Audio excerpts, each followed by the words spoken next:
Australia, the land of kangaroos, scorching deserts, and wildlife that seems designed to kill you. But what about its military? The Australian Defence Force is small compared to regional giants, with just around 60,000 active personnel. Yet it's highly trained and backed by some of the world's strongest alliances, like the US, UK, and the Quad. Australia fields modern jets, advanced warships, and is planning nuclear submarines, but delays, recruitment struggles, and heavy reliance on allies keep it from being a true powerhouse. On its own, it's limited, but with its allies, Australia punches far above its weight. So today, let's break down how strong Australia's military really is, the strengths it can rely on, the weaknesses it can't ignore, and the challenges it faces in a region dominated by rising powers. The backbone, Australia's all-volunteer force. At the heart of Australia's defense is the Australian Defence Force, or ADF. It's professional, disciplined, and well-trained. Unlike many countries, Australia doesn't rely on conscription. Every soldier, sailor, and airman is there by choice. That commitment pays off. The ADF has a reputation for toughness, adaptability, and a no-nonsense approach to combat. From World War I and II to peacekeeping in East Timor and the Middle East, Australian troops have built respect on battlefields around the world. But here's the catch: numbers. Australia's population is only around 26 million, which means its active duty military is relatively small, about 60,000 personnel, with another reserve force on standby. For a continent-sized country responsible for protecting some of the world's longest coastlines and a huge maritime domain, those numbers are on the lighter side. Quality may be strong, but quantity matters too, and Australia has struggled to keep recruitment and retention on track. Many young Australians simply don't see military service as appealing compared to civilian opportunities, especially in a country that's been relatively safe for decades. Hardware and modernization, a mixed bag. When it comes to equipment, Australia has made major investments across all three branches of its military. The Royal Australian Navy is undergoing an ambitious modernization push. Plans include new surface warships and, most famously, an expanded submarine fleet. The Air Force operates cutting-edge jets like the F-35 Lightning II and upgraded Super Hornets, giving it serious punch in the skies. The Army is rolling out advanced armored vehicles like the Boxer Combat Reconnaissance Vehicle, designed to enhance mobility and survivability. On paper, it all sounds like a recipe for a formidable force, but the reality? Much of this modernization has been slowed down by delays, ballooning costs, and Australia's limited defense manufacturing base. The clearest example is the submarine saga. Australia originally struck a deal with France for conventional submarines, a massive multi-billion-dollar contract. But after years of frustrations, that deal was scrapped in favor of nuclear-powered submarines through the AUKUS partnership with the US and UK. The problem: those nuclear submarines won't be ready for years, possibly decades. In the meantime, Australia risks a capability gap in one of the most crucial areas of modern warfare: undersea defense. And in the Indo-Pacific, where submarines are becoming key tools for both deterrence and surveillance, that's not an ideal position. Alliances, Australia's security lifeline. If there's one area where Australia punches above its weight, it's alliances. Australia is part of AUKUS, the new partnership with the US and UK that promises advanced nuclear-powered submarines and cutting-edge defense technologies. The Five Eyes, an intelligence-sharing powerhouse with the US, UK, Canada, and New Zealand.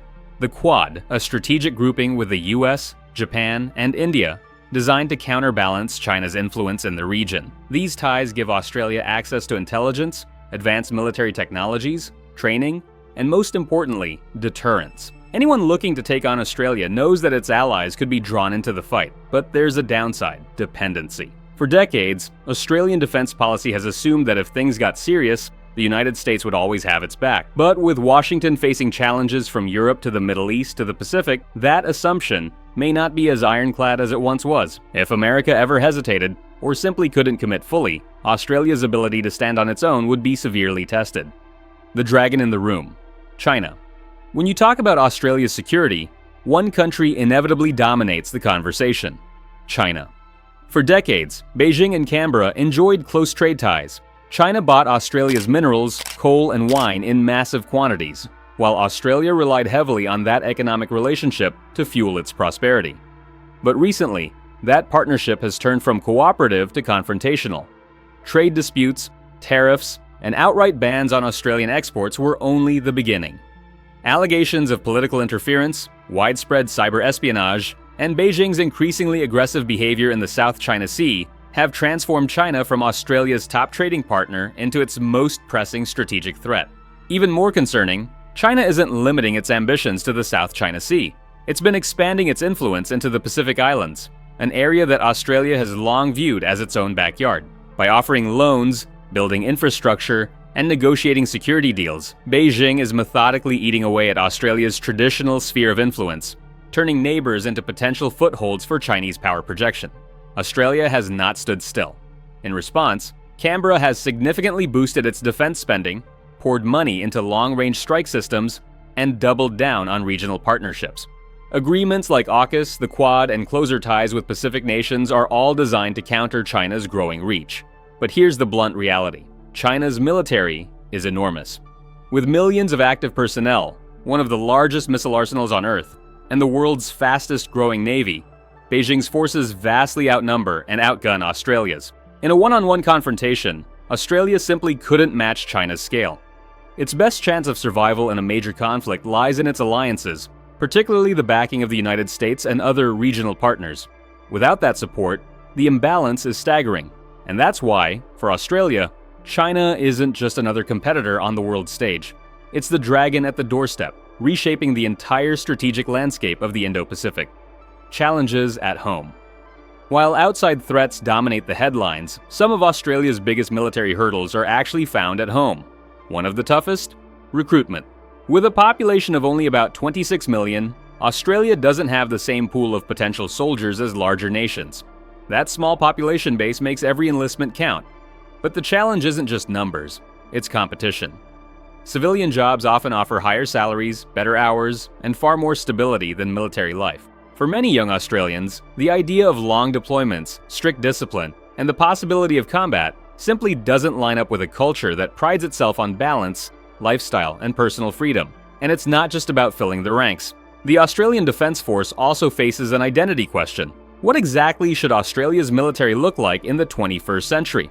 Should it focus on being a regional stabilizer, sending peacekeepers and providing disaster relief across the Pacific? Should it remain a dependable partner to the United States, backing Washington's strategy in the Indo-Pacific? Or should it aim to be a self-reliant power, able to project its own force without leaning so heavily on allies? Right now, Australia is trying to be a bit of all three, and that balancing act comes with a cost. Resources are spread thin, procurement priorities shift with political winds, and the long-term vision of what the ADF should become often feels unclear. Until Australia decides exactly what role it wants to play, its defense strategy will continue to feel stretched, capable in many areas, but not fully committed in any single direction. Can Australia become a military powerhouse? So, where does this leave Australia? The country has enormous potential. It has a strong economy, access to advanced Western technology, highly trained troops, and a prime geographic position in the Indo-Pacific. It spends over 2% of GDP on defense, hitting a benchmark that many NATO allies still fail to meet. If Australia can fix its recruitment issues, streamline its defense procurement, and balance its reliance on the US with more self-reliance, it could absolutely emerge as a regional military heavyweight. But until then, Australia remains in an in-between space. Highly capable in certain areas, strongly backed by alliances, but limited by manpower, delays, and dependency. For now, it's a nation that may not strike fear into its adversaries just yet, but anyone underestimating Australia could still be in for a nasty surprise. After all, this is a country where even the wildlife is a force to be reckoned with. So, what do you think? Is Australia on its way to becoming a serious military power, or will it remain forever in America's shadow? One thing is certain, Australia may not have the biggest military on Earth, but when push comes to shove, the land down under has proven time and again that it can punch well above its size. And just like with its deadly spiders, snakes, and crocs, you underestimate it at your own risk.